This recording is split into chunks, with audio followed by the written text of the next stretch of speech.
Bien, en el Ecuador, como asumo que en todos los países, la motivación es una garantía constitucional. ¿Pero qué es la motivación? Partiendo de ese tema. Primero, la motivación es decir por qué. Y regreso a la clase que alguna vez les di. Dentro de los elementos del acto administrativo, a la motivación le correspondía la pregunta de por qué. ¿Por qué estoy decidiendo esto? ¿Recuerdan cuando les dije que el elemento voluntad englobaba a la causa y la causa eran los motivos? Los motivos era verificar que en el mundo real se han cumplido los requisitos normativos que se exigen para dictar el acto administrativo. Entonces, se exige para la jubilación la edad y las aportaciones. Se cumplen.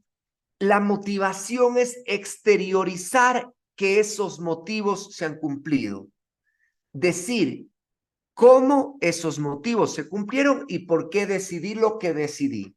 Decidí lo que decidí porque se cumplieron los motivos y la ley dice esto.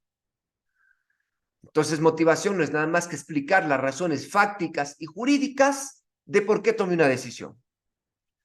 Y en nuestra Constitución, el artículo 76.7.L dice, las resoluciones de los poderes públicos deberán ser motivadas. No habrá motivación si en la resolución no se enuncian las normas o principios jurídicos en los que se funda y no se explica la pertinencia de su aplicación a los antecedentes de hecho. Es decir, me debes decir cuáles son las normas que estás utilizando y cómo aplicas esas normas a los hechos del caso. Y te dice que si la motivación no existe, el acto será nulo. Correspondiendo con ese mandato constitucional, el artículo 100 del Código Orgánico Administrativo establece que una motivación debe contener lo siguiente, que de cierta manera va muy en línea con lo que dice la Constitución. Primero, señala la norma jurídica o el principio jurídico y la determinación de su alcance. Es decir, no solo la vayas a exponer, di a ver qué de esa norma te sirve, por qué es aplicable. Dos, los hechos relevantes para la adopción de la decisión que debe estar sustentado en las pruebas del expediente. Y tres, la explicación de la pertinencia entre el derecho y los hechos. Prácticamente es lo mismo. Algo que tal vez llama la atención acá es lo que establece el Código Orgánico Administrativo en su propio artículo 100, pero después de hacer la lista numérica de estos requisitos. Y es que el artículo 100 dice así, dice, se puede hacer remisión a otros documentos siempre que la referencia se incorpore al texto del acto administrativo y conste en el expediente al que haya tenido acceso la persona interesada, punto.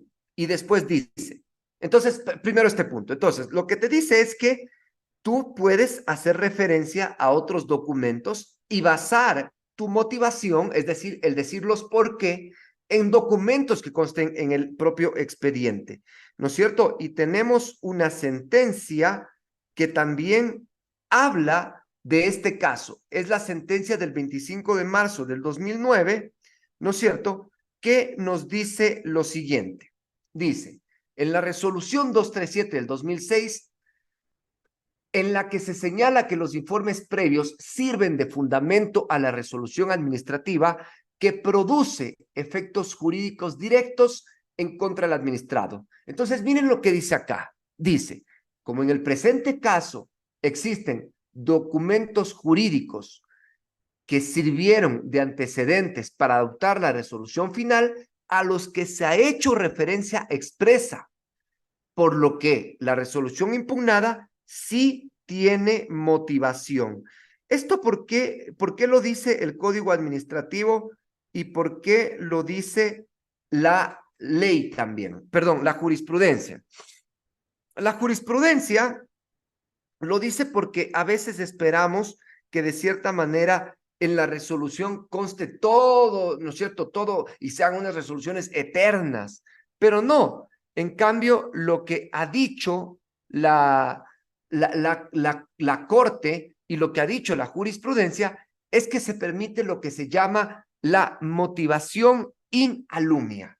Es decir, que yo ya aludo o hago alusión a otros documentos y digo, en el documento tal, con número tal, se había determinado las razones por las cuales esto no procedía. Entonces no tengo que poner otra vez las razones acá porque hago referencia expresa al documento.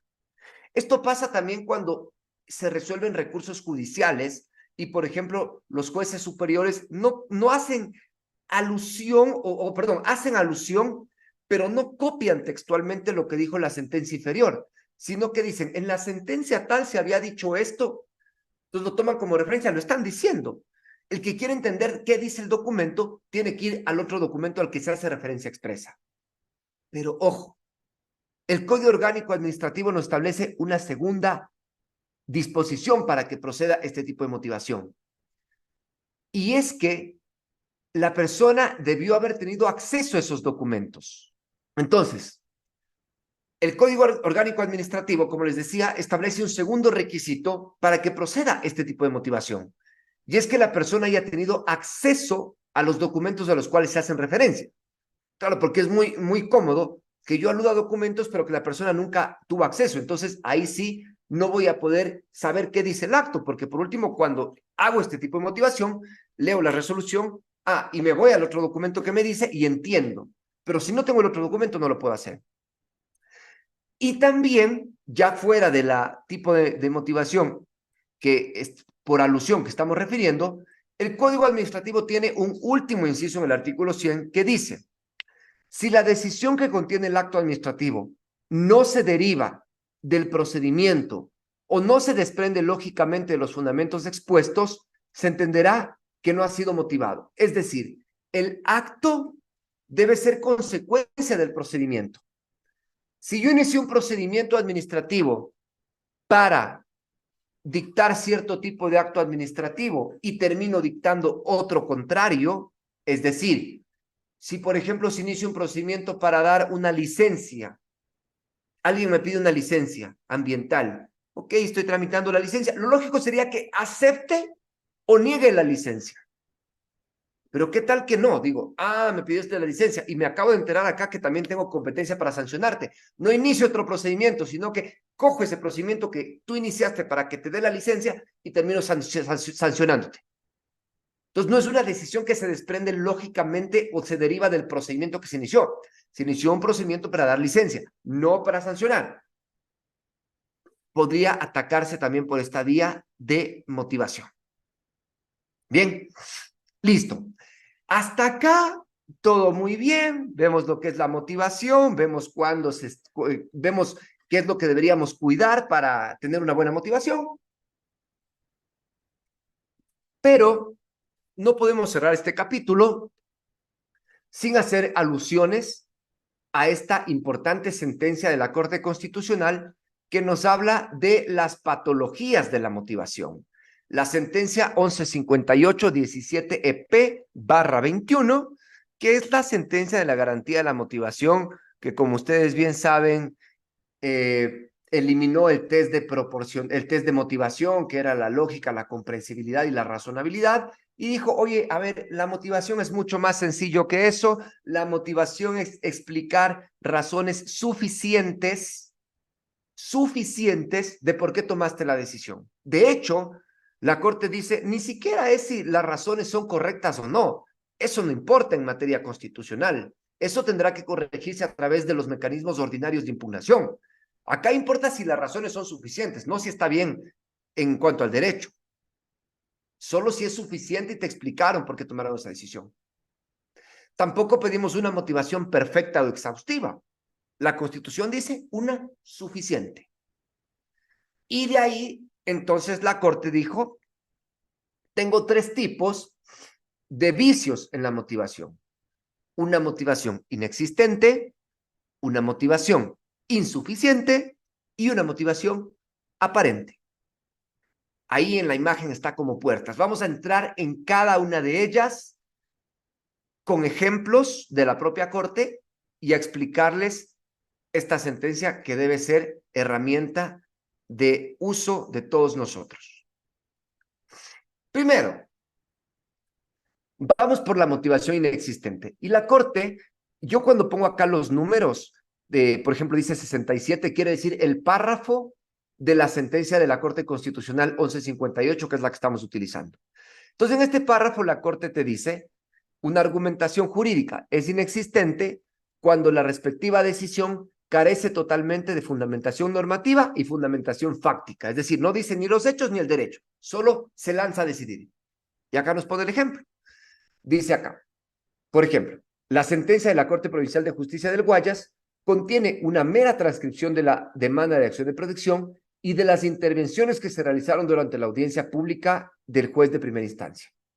Posterior a ello, de modo automático y sin que pueda determinar cuáles fueron los fundamentos de la sala y cuáles fueron las partes, concluye de modo general y abstracto que ha existido vulneración de derechos.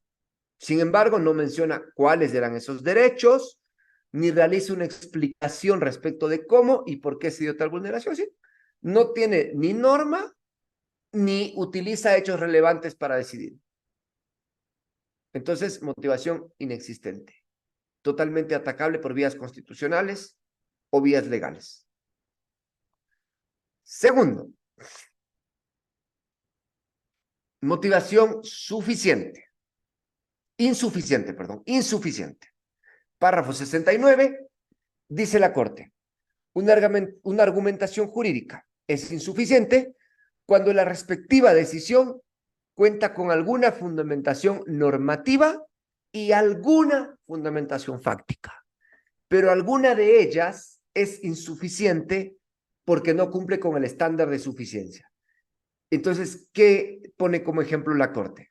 Dice, dentro de las disposiciones comunes que regulan a las garantías jurisdiccionales, en el artículo 86, numeral 2 de la Constitución, se dice que será competente el juez del lugar en el que se origine el acto o la omisión o donde se producen sus efectos.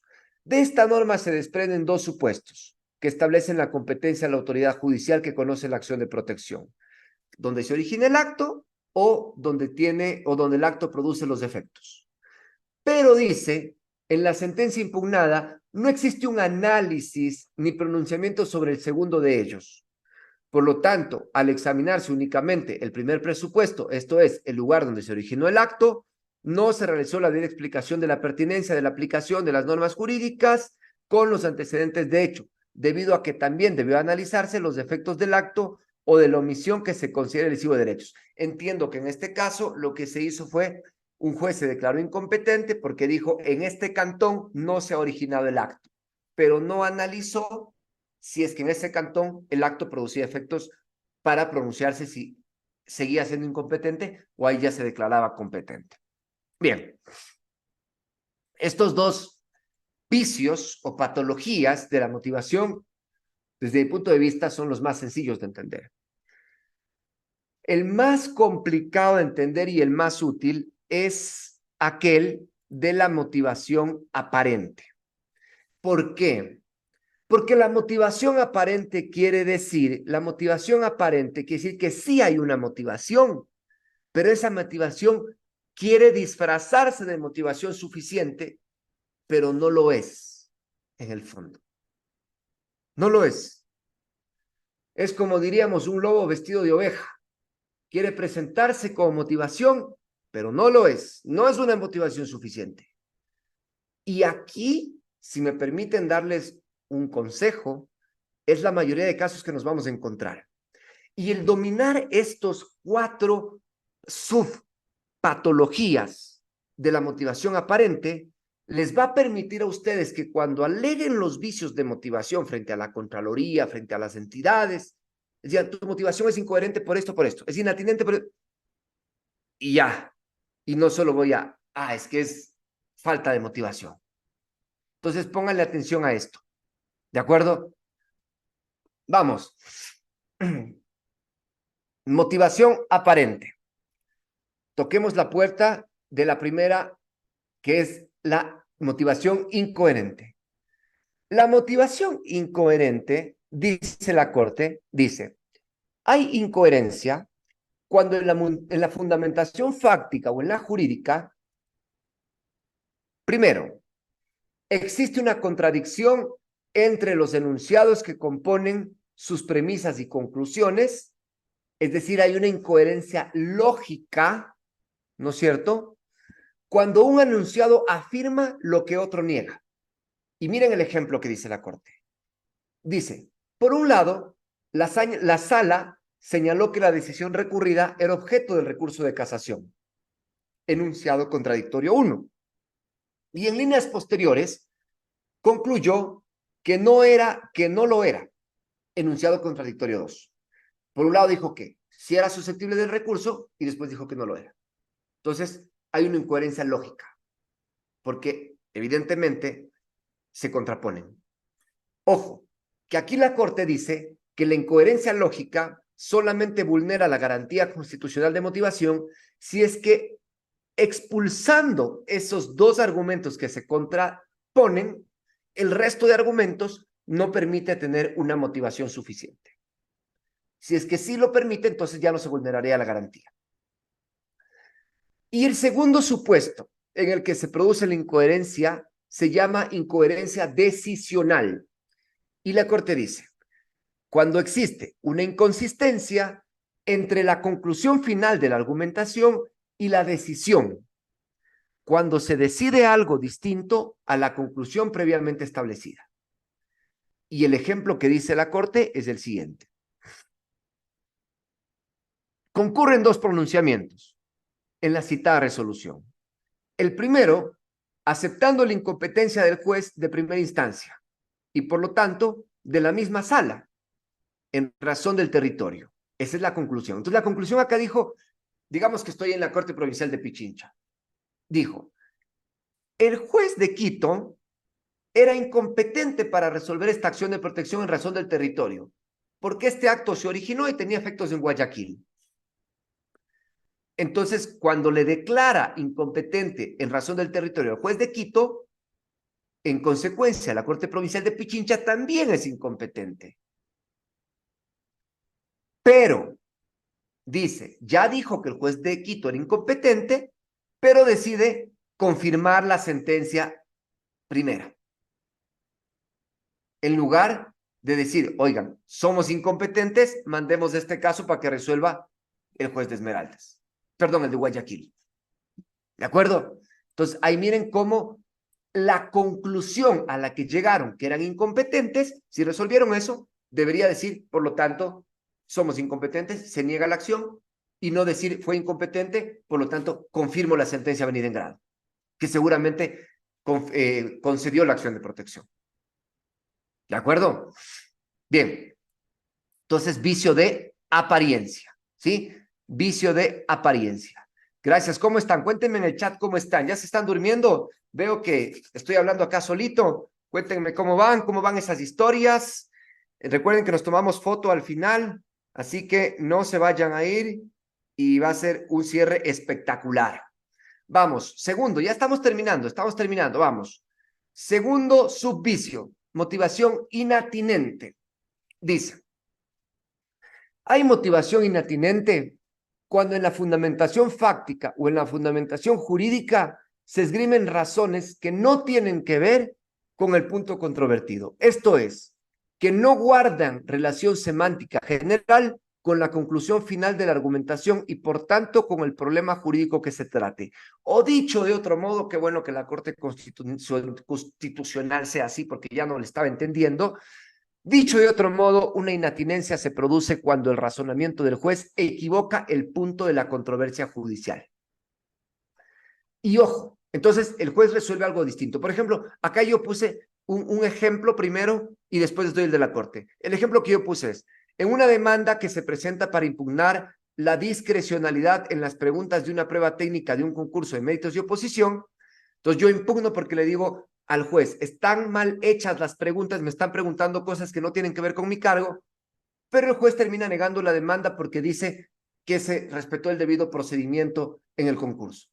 Sí, pero yo no vine a pelear eso. Yo no vine a pelear eso. Yo vine a pelear que las preguntas no eran pertinentes. El debido proceso nunca estuvo en discusión. Entonces, ahí equivocó el punto de derecho. Motivación inatinente.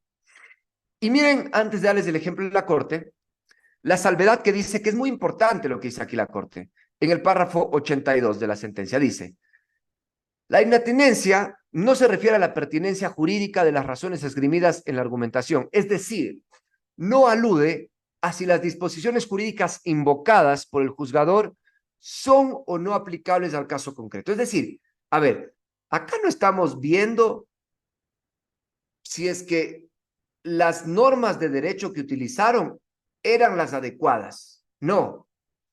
Si se resolvió el punto de derecho, así sea con normas equivocadas, eso excede, eso es una motivación suficiente y tendrá que corregirse por los medios ordinarios a través de la corrección de la motivación. Si, por ejemplo, acá, digamos, en el caso que nos planteaba acá el compañero, decía, es que utilizaron el código tributario para sustanciarme la coactiva del COA. Esa es una motivación incorrecta, pero no es una motivación inatinente, porque te están utilizando un fundamento de derecho. Que ese fundamento de derecho esté equivocado es otra cosa, pero te están explicando las razones de por qué la administración, aunque sea de forma equivocada, llegó a ciertas conclusiones. Veamos el ejemplo de la Corte. Artículo 84, perdón, párrafo 84 dice: afirmar en abstracto que se ha dejado en indefensión a una de las partes y enunciar fuentes jurídicas que describen el contenido del derecho a la defensa no constituye motivación suficiente en los términos exigidos por la Constitución, porque se debe explicar la pertinencia de la aplicación del derecho a las circunstancias fácticas o procesales concretas.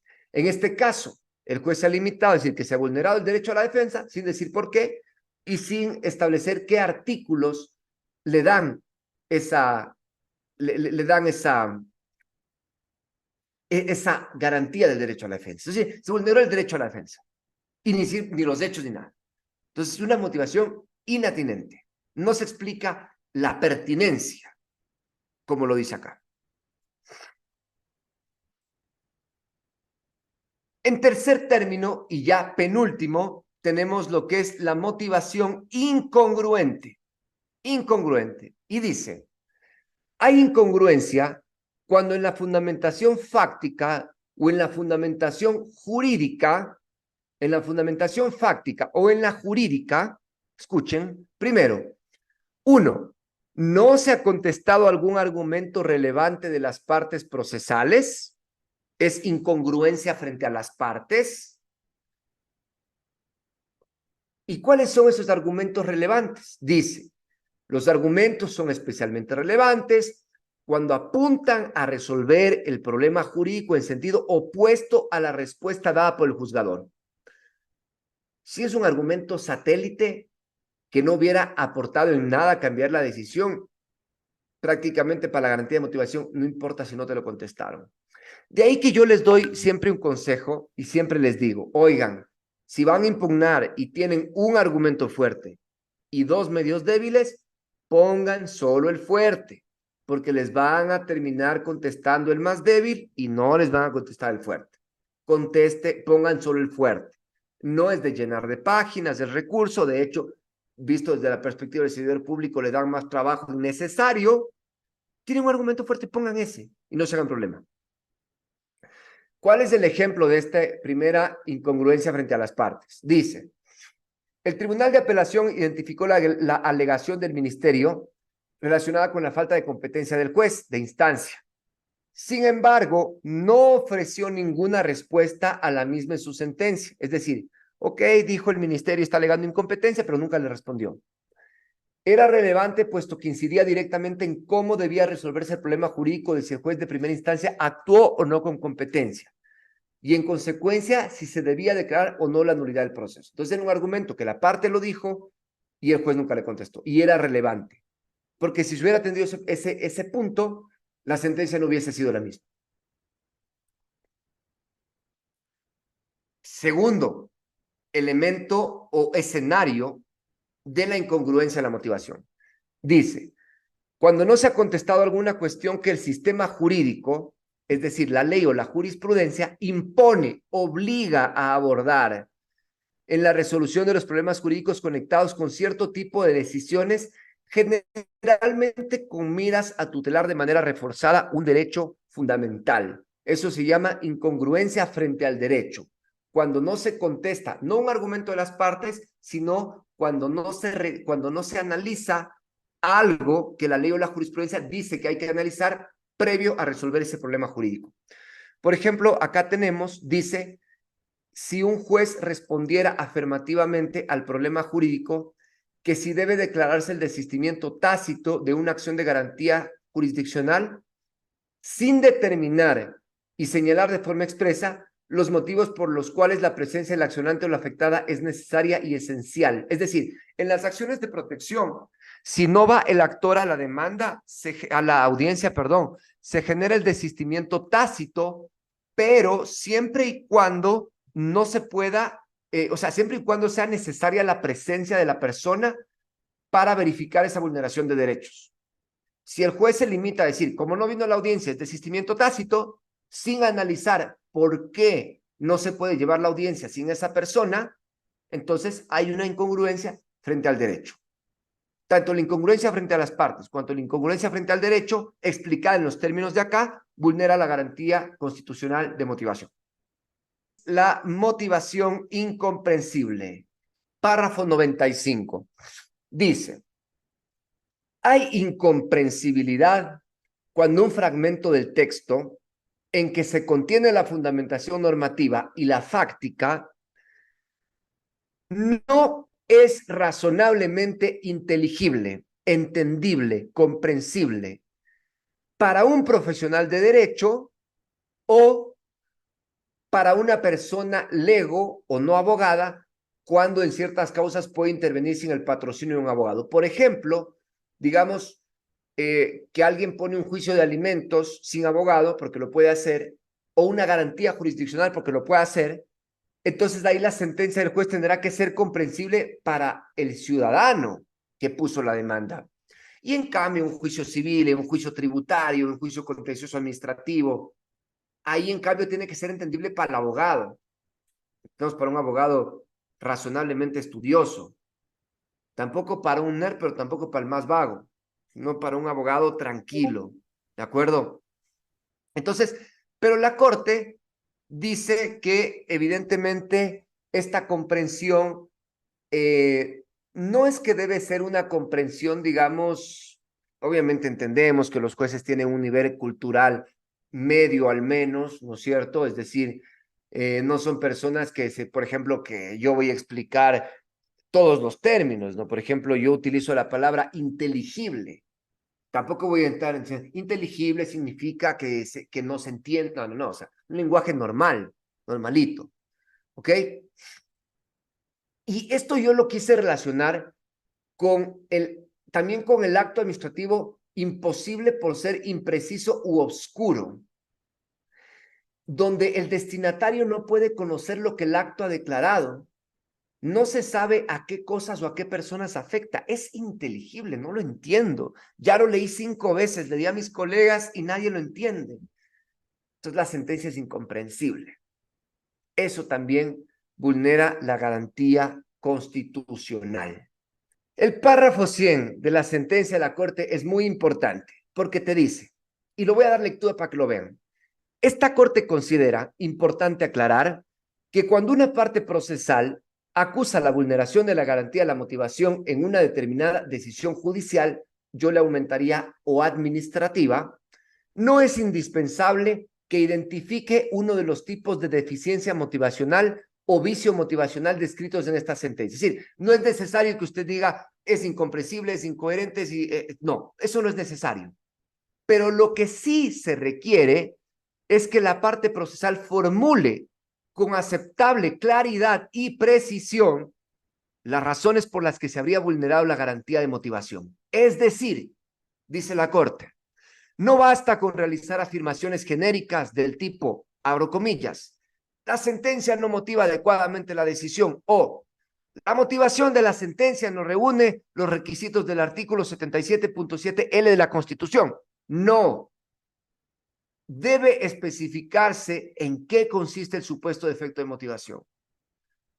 Debe decir, a ver, acá hay una contradicción en esto, acá no se entiende, acá no se explica la pertinencia. O sea, obviamente va a ser mejor si usted dice cuál es el vicio y el párrafo de la corte, y como ya vinieron a este curso ya lo saben, cuando vean las diapositivas ya lo tienen ahí a la mano. Porque dice la corte, continúo la lectura, la carga de la argumentación la tiene quien afirma que la garantía de la motivación fue transgredida, toda vez que la suficiencia de la motivación se presume, como ocurre con toda condición de validez de los actos del poder público. La validez del acto administrativo se presume que el acto está motivado. Quien quiera alegar en contrario tiene que alegar y explicar por qué.